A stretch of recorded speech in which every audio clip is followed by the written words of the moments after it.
Yes. Good afternoon. Good afternoon, everybody. Part 2 of WrestleMania is in the books right now. And I gotta be honest with you, man.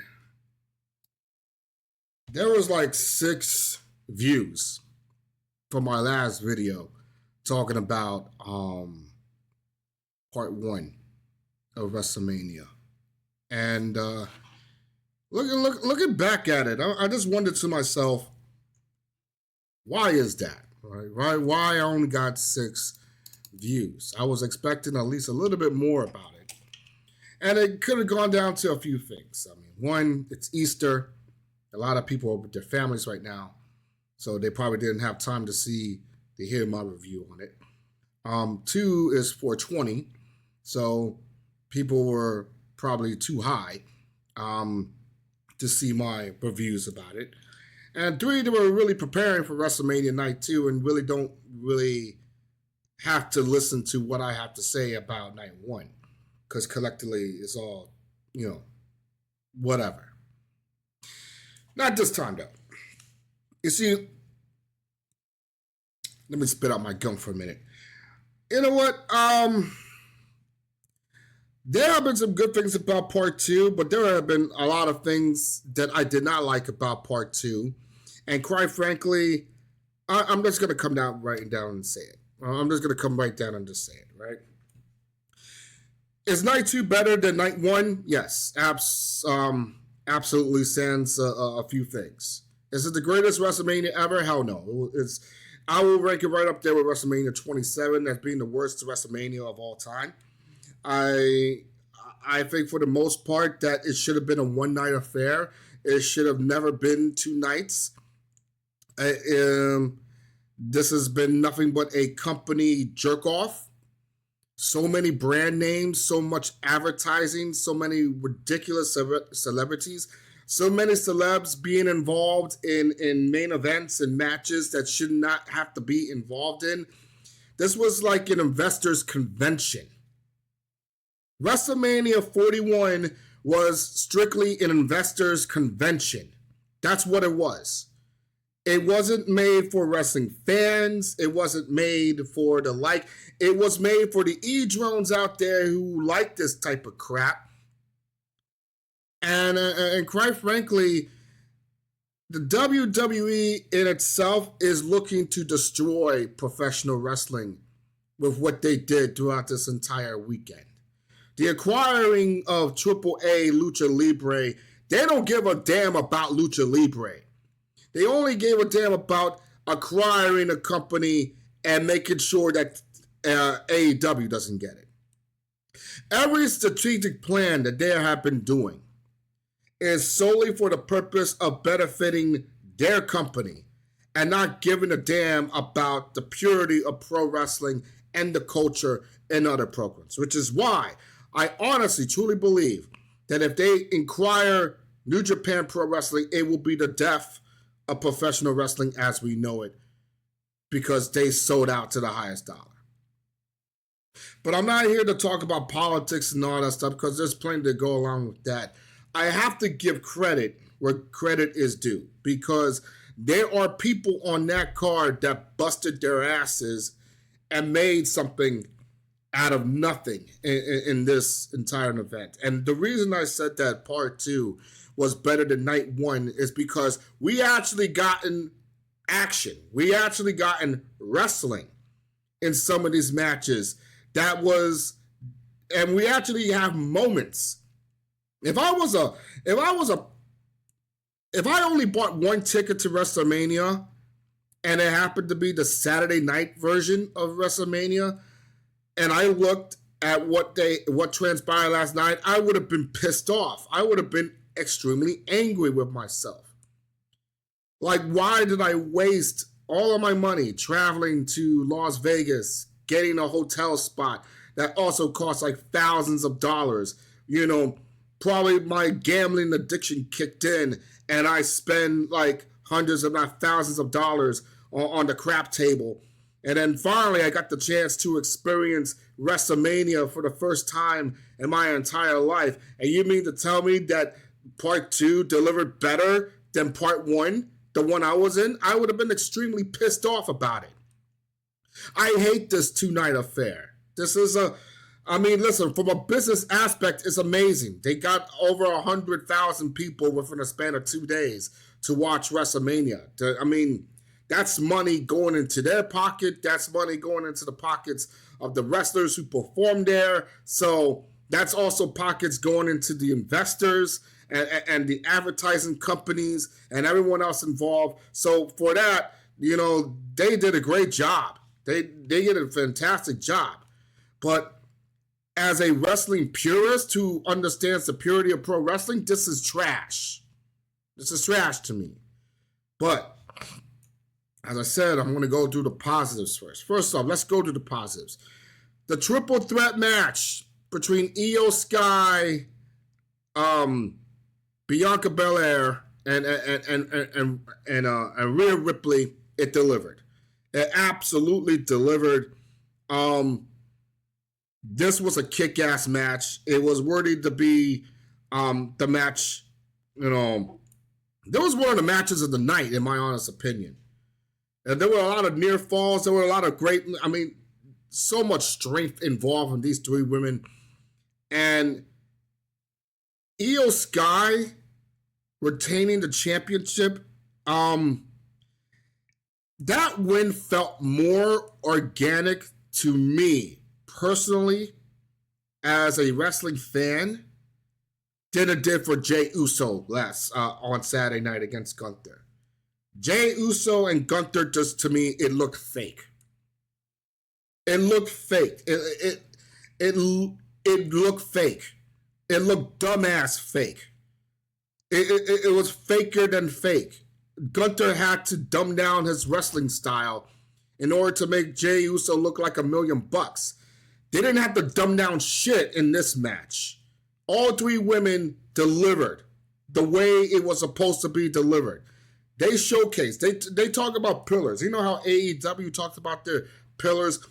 That is the pillar of the women's division right there. Bianca Belair, Io Sky, and Rhea Ripley. Those 3 women delivered and really gave promise to that division.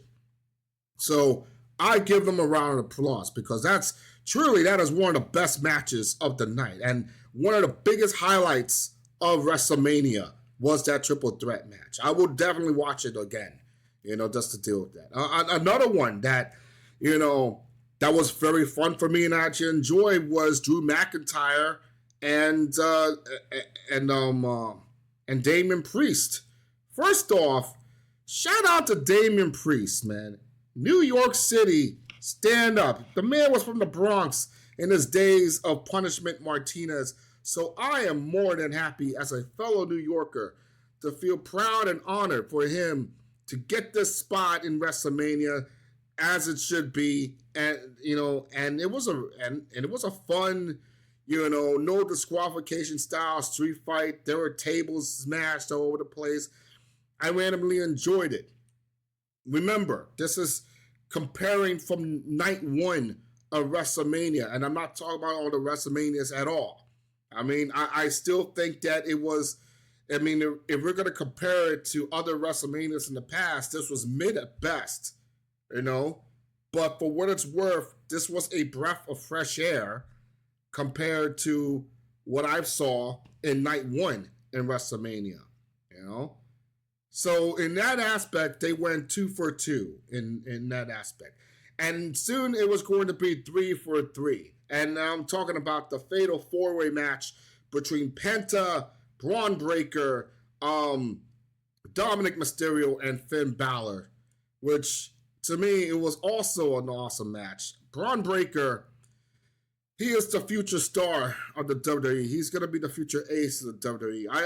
I wondered to myself that if he's going to be the guy, the guy holding the strap, holding the company's title in a few months' time. And we'll get to that in a minute. But this guy has the it factor. He has the strength. He has the intensity. He has the charisma. He has the generation, back in him. This is This is the guy that's destined to go into bigger and greater things. And I think him dropping that title significantly means that, he's going to be moving on to bigger and better things this year. Most likely either a world title win or a WWE title win. I could definitely see that come out here. Penta, for what it's worth, did a great job. He didn't get pinned. He was not the one getting buried, so I'm very happy for that. The real story has to come with Finn Balor and Dominic Mysterio. And I think I see the final moments of that match. Finn Balor hitting the coup de grace on Braun Breaker, and then Dominic Mysterio coming out of nowhere with that frog splash and pinning Finn Balor to become the new Intercontinental Champion, which, by the way, Dominic Mysterio, a huge staple in the WWE. This guy went from, I remember this kid. He was just a small, bleached blonde-haired kid involved in a storyline.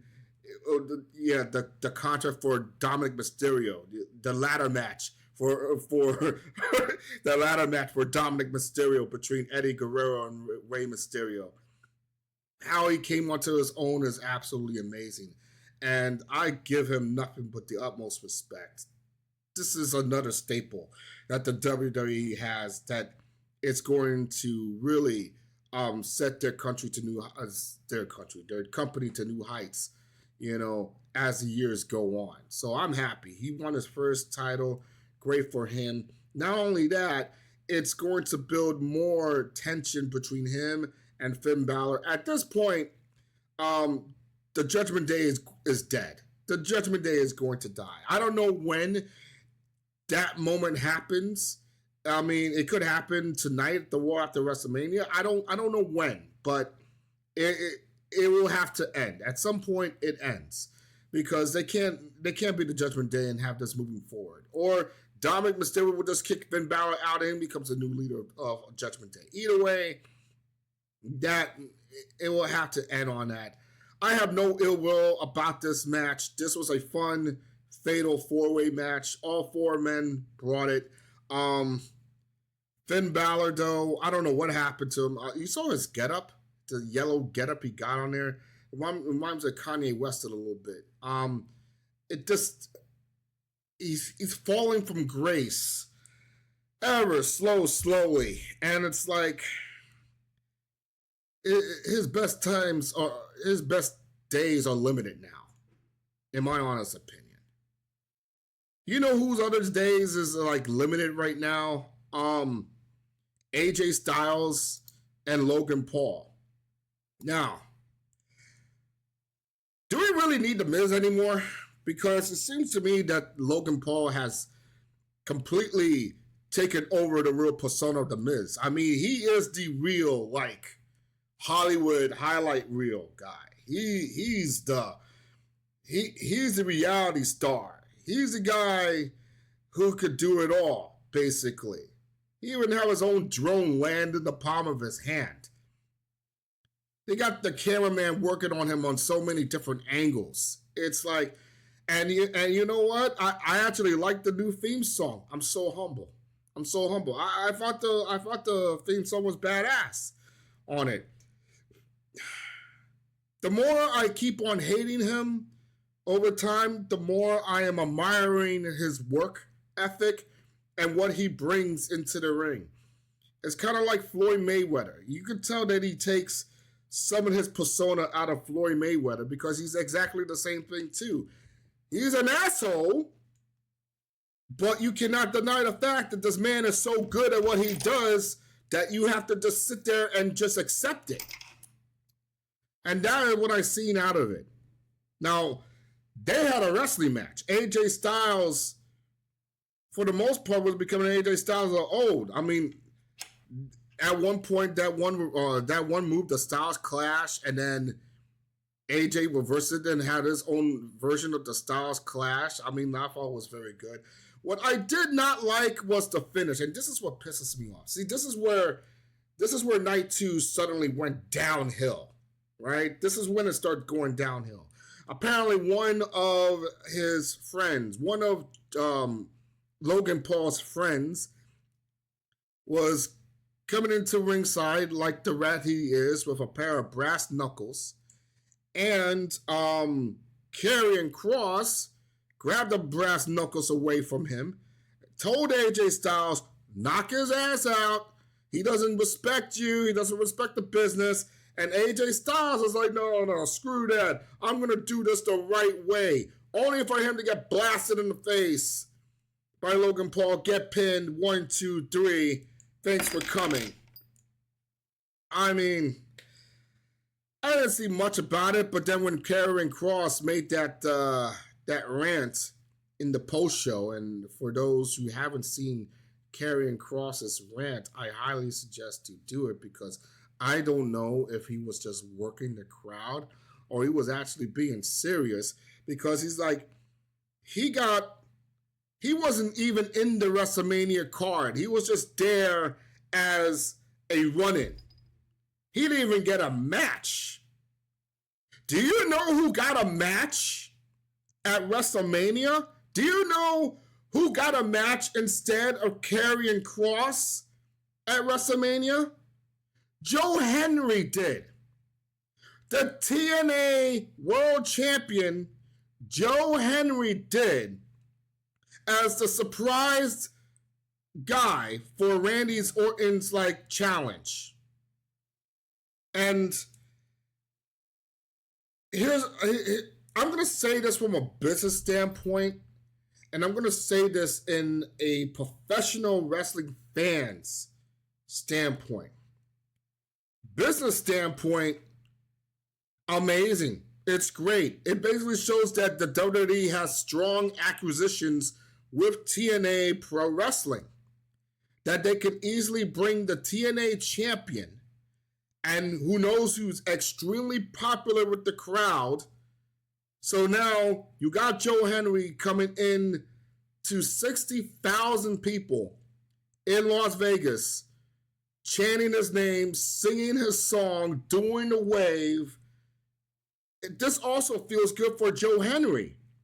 You know, he never thought that his gimmick would go over to the point that he will be serenaded by fans.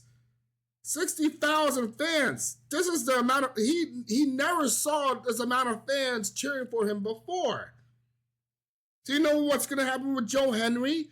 Once his contract is up with TNA, he is automatically going to the WWE, no question. This was a sales pitch from Triple H to Joe Henry.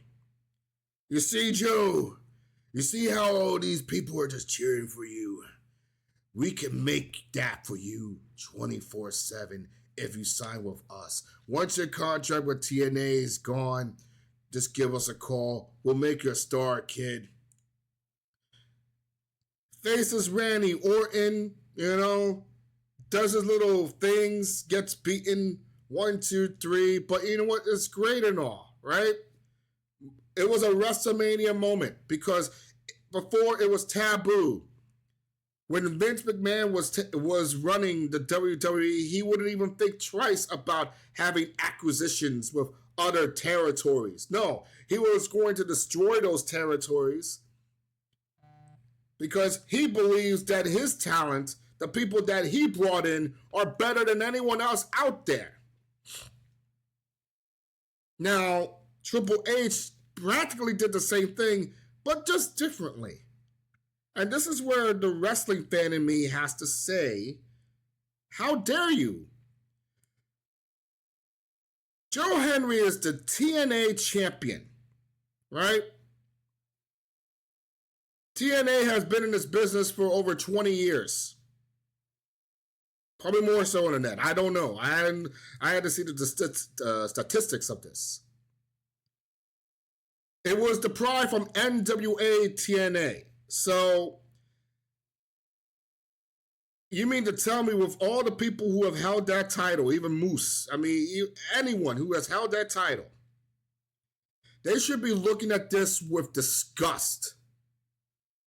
Because how are you, as an employee of TNA Wrestling, gonna go week after week, bust your ass in hopes of someday you will be the next in line to become the new TNA champion, and then you see your company's champion get buried by asshole Randy Orton in less than 3 minutes? Where is the aura of the TNA belt? You really mean to tell me that the TNA belt is that prestigious now? It is crap now. This is what the acquisition of WWE has done to you, TNA. Scott D'Amore would never allow this to happen.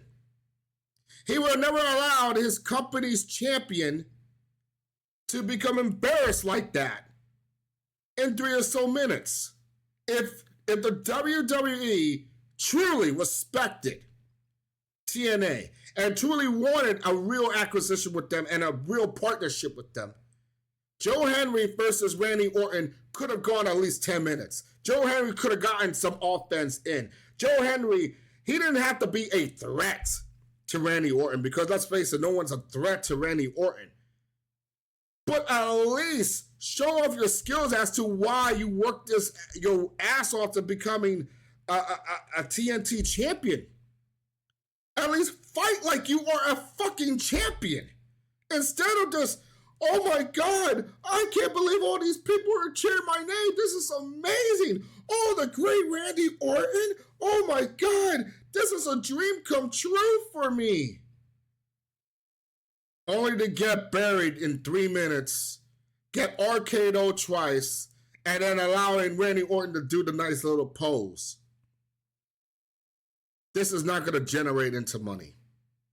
This is not going to generate into tickets sales at all. It's just further adding the fact the WWE acquiring AAA, the WWE acquiring TNA, they're looking to destroy the territories all over again.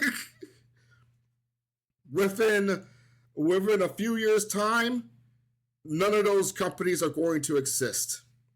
AAA is not going to exist anymore, and TNA Wrestling is not going to exist anymore. I mean, they'll still exist, but they'll be under the WWE banner, which means they own you. They own you. They tell you how to fight. They tell you how to wrestle. They tell you who to go against, and you're just going to have to accept it. And this is why I'm an AEW fan, because at the very least, they are the only company that are focusing about wrestling for wrestlers, for wrestling fans. They're not here for investors. They're not here to sell brand names. They're not here to sell advertisements. They're here to bring wrestling. They're passionate about the wrestling business. And if anyone else is saying I'm crying because they acquired all these guys, acquire them. Please do. Please. I want to see how you're going to make them better. How are you going to make AAA better? How are you going to make TNA better? I want to see this. I want to see this. Because I'm telling you this right now, this is not making the wrestling business better. This is only damaging it. This is only damaging it. You want to bring a guy from TNA to face Randy Orton at WrestleMania? Why won't you bring Nick Nemeth, Dolph Ziggler? That would have gotten a pop from the crowd. That would have been huge. That would have brought more buzz, more recognition. It would have put more focus on TNA. That would make more people want to turn to TNA just to see the result coming from that. Seriously. And Dolph Ziggler would have put on a competitive match. He would have sold a lot of shit. He would have made it interesting. He would have made it big. And the people would have cheered for him. That would have been a WrestleMania moment for me. That would have been a WrestleMania moment for every wrestling fan. And at the same time, you're still benefiting from TNA is still benefiting from all this. But I get it. Joe Henry is a much bigger name, and people love that Joe Henry. I just wish Joe Henry wasn't the TNA champion. If it was just Joe Henry, without the TNA belt, facing Randy Orton, and the same thing happened, then I have no problem with it. I have no problem with it. But he's the company's champion. And for what Randy Orton and Triple H and everyone involved and whoever the producers of that match, you buried the TNA championship. There is no sugarcoating this. There's no what ifs. There's no whataboutism. And don't you compare to what AEW did with the TNA championship, because I'll tell you this, in the middle of a damn pandemic, it made TNA much more watchable because of what Kenny Omega did to help elevate that belt. He elevated the TNA title. He elevated it. But now Joe Henry, he got squashed by 10 minutes, and then we're supposed to expect it. Like, this is a wonderful thing. This is wonderful for WWE. This is wonderful for Joe Henry because he can get out of TNA. Once his contract expires for TNA, he's going to the WWE. So it's great for him. And it's great for the fans of Joe Henry because wherever Joe Henry goes, his fans will follow. But this is not good for TNA. Not good for TNA at all. I would love to see the fallout from this. How they're going to take it from there. How am I supposed to watch TNA Pro Wrestling now if I'm a TNA fan? And I look at Joe Henry as my champion and I notice, wait a minute, this champion got buried by Randy Orton in less than 3 minutes. So whoever faces Joe Henry is not even, is shit compared to one Randy Orton. So basically, what they're saying to you is the entire TNA roster is shit compared to Randy Orton. Congratulations. You just played yourself. This is really the most ridiculous segment I ever seen in my entire life. This is absolutely terrible. This is insulting. This is insulting to me. This is. I know the Fed heads don't care. They're going to be like, look at you, AEW guy, you're crying because we got all of this. I don't give a shit about that. That means nothing to me. I'm not angry about that. I'm angry for the fact that you're burying pro wrestling. And you're turning it into this brand name advertising investors jerk-off convention. That's what I hate. I hate where pro wrestling is slowly turning towards. And thank God that Tony Khan isn't about that life. You can call him a goof all he wants, but at least he's bringing my love of wrestling back. He's the only person who's bringing my love of wrestling back. But moving on. Oh my God, the tag team match. The tag team match of Liv Morgan, Raquel Gonzalez versus Lyra Valkyria. I kind of like her getup though. She was like an angel or a phoenix or whatever. And then the returning Becky Lynch. We didn't see that coming, so they decided, screw Bayley. Bayley won't do anything for this WrestleMania, so we'll just get rid of her and we'll bring in Becky instead, because Seth, Triple H, they're all in cahoots. That's all there is. This is a Triple H show. This is the real Triple H WrestleMania. I mean, last year's WrestleMania, they had to get away from the McMahon stigma, right? They had to. So there were some bits and pieces of McMahonism in last year's WrestleMania.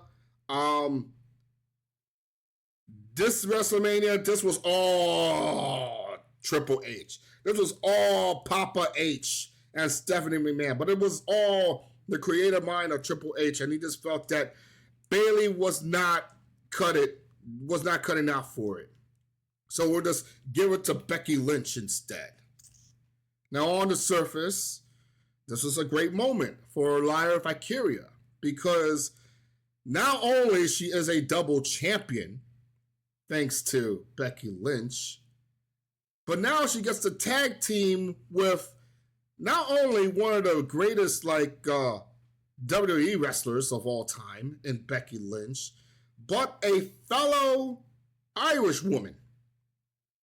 So 2 Irish women are carrying the company's, big titles right there.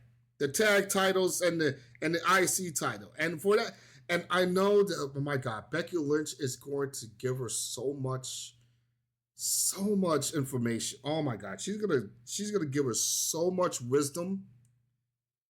It's gonna be amazing. Lyra Valkyria, I mean, she's gonna go places because of Becky Lynch and her wisdom. And just the fact that they're both Irish women, it just seemed right. It just seemed right for the moment. It just seemed right for the 2 of them. And for that moment, I'm happy with. This doesn't affect Raquel Gonzalez. This doesn't affect Liv Morgan in any way. They'll be fine. They can move on to something else bigger. I'm not worried about that at all. They deserve it. Yeah, Becky Lynch coming back, Lyra Valkyria. I mean, this is gonna be great for them. Where it goes for Bayley, I have no idea. But the ball's on her court right now.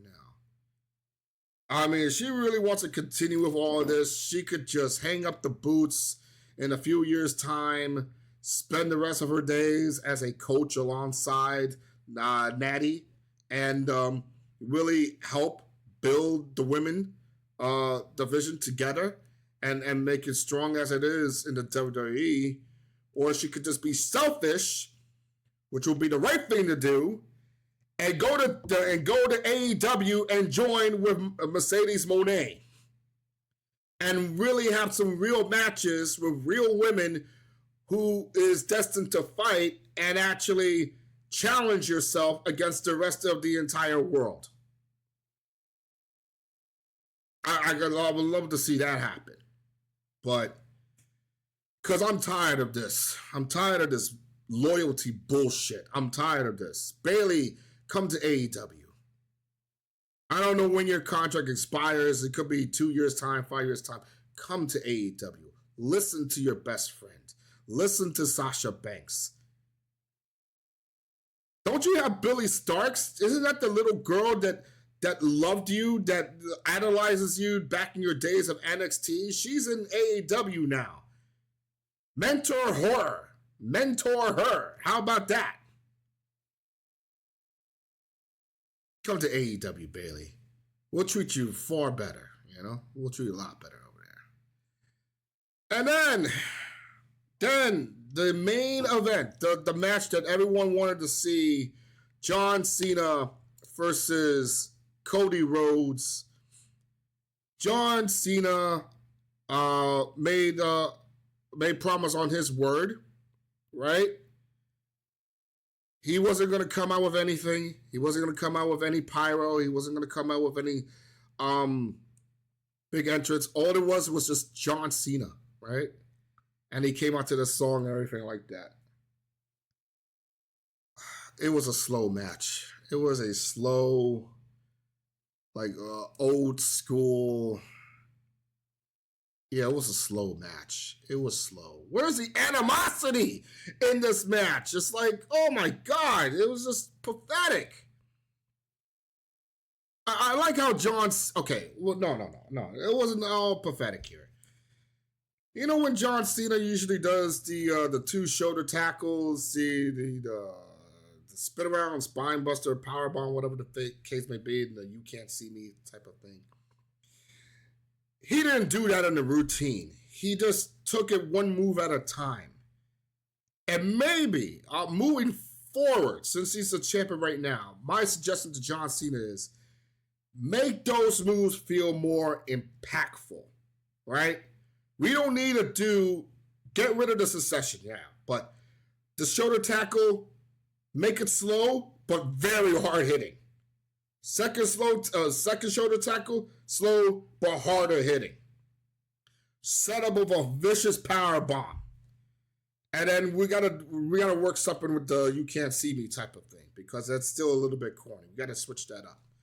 But that felt more impactful, and I kind of like that. As a matter of fact, the first half of the match, I actually enjoyed. The first half of the match, I actually enjoyed. They were having a good, solid wrestling match. Although slow at times, it was a good wrestling match.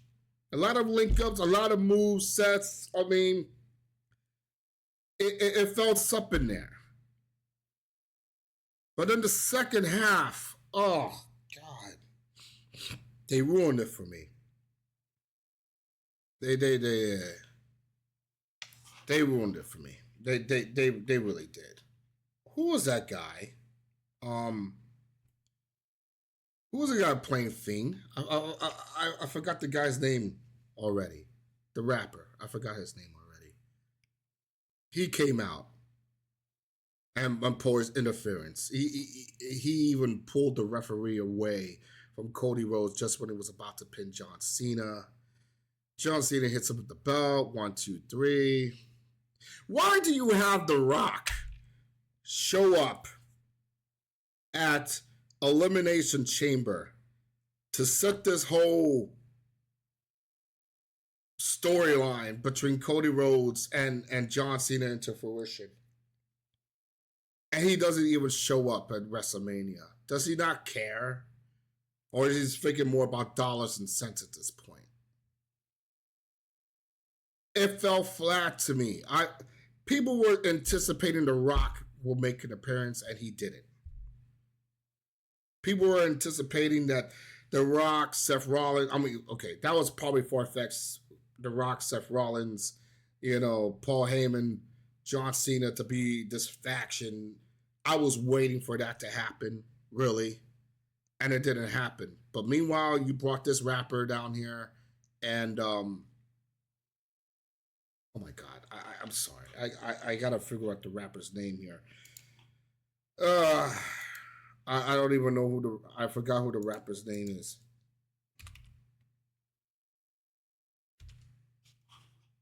Oh yeah, Travis Scott. Okay, Travis Scott. Thank you. Travis Scott. You want to make him a wrestler already? What is this? Travis Scott. And again, the advertising, the celebs, it is becoming atrocious. Stop it. Enough of the advertisements. Enough of the brands. Enough of all this crap. Just go back to creating magic. This was like an investors convention, and I hate it. I hate it. Nah, I don't know. Anyone who thinks that this was the best WrestleMania of all time, stop it. You're lying to yourselves. This isn't as good as WrestleMania last year.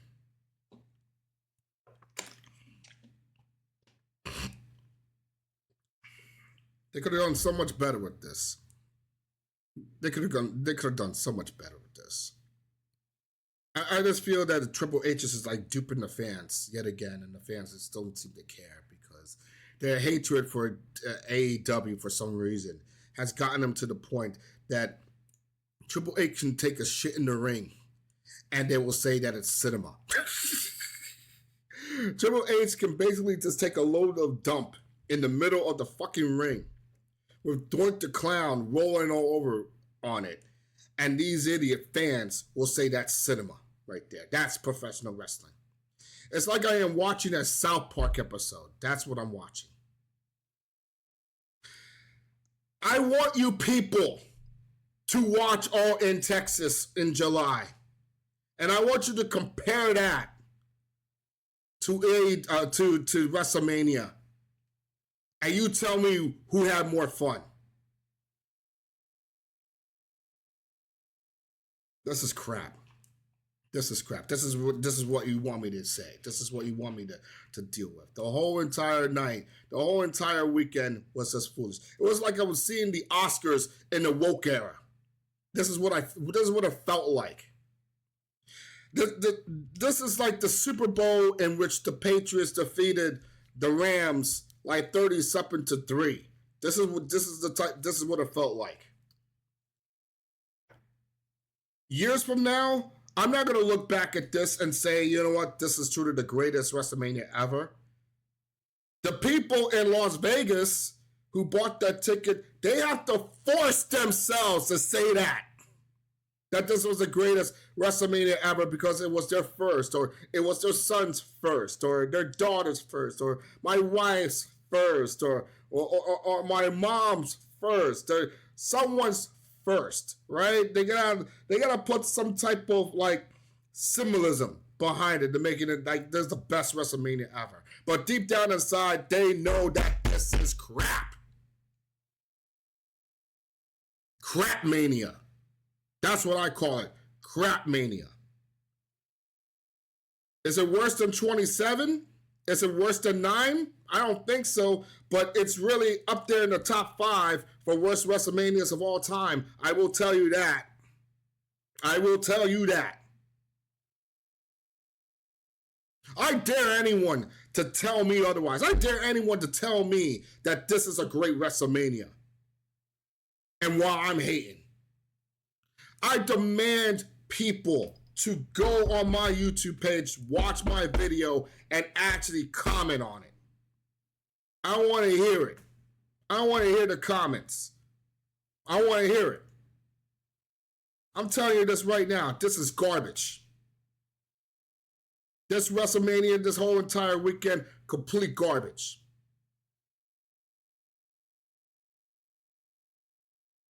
Tell me different. Seriously, tell me different. No one's mouths were dropping, with the exception of the first half of night 2. The first half of night 2. The first half of night 2. That was the loudest I ever saw in that entire crowd. I'm investing thousands of dollars for 1 or 2 good matches. Overall. Stop being brainwashed, people. You're being brainwashed. You're being brainwashed by all of this. You need to wake up. You seriously need to wake up. This is not pro wrestling. This is what sports entertainment really is. Brands, marketing, advertisements, celebrities getting in the way of the story.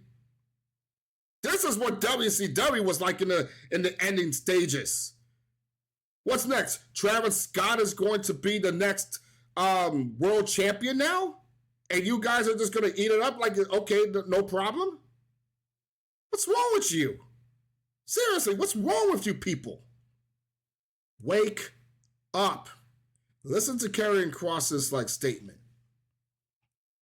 And then Karrion Kross, if he doesn't go to AEW after his contract is over, he's a piece of shit too. He's a shrill too. He's just lying just to get the big bucks.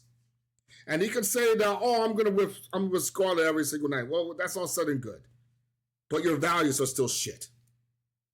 If you don't go to AEW, I'm being honest with you. Because after what you said last night tells me that even you don't like where pro wrestling is going. And there's change that needs to be made here. So I think I said enough with this crap. I would go back to sleep or do whatever. Yeah. I want comments. I want likes, dislikes. I want subscriptions. I want all that. So make it happen for me. All right? Give me some support so I can make some money off of this damn channel. All right? Anyway, until next time, this is Andrew signing off. Peace. You know, in the middle of my rant, I kind of forgot something. Stone Cold Steve Austin ran over somebody, right? The man just came out in a freaking in a four-wheel drive. Was he drunk? First off, he couldn't find the right ramp. That's why it took so long for him to get to the stage. And then as soon as he made it out there, he ran through a couple of times, and then he crashed into the wall where there were fans sitting there, and I think one of the fans was legitimately hurt. So if I was that fan right now and I was legitimately hurt, don't be a fan, right? Don't be a fan so you can say, oh my God, Stone Cold Steve Austin just ran over me and broke my leg. That was awesome. No, sue the shit out of the WWE, all right? Sue the shit out of them. I just gotta say that because I thought that was hilarious, you know. I love Stone Cold Steve Austin. I can't hate on that. But anyway, see ya.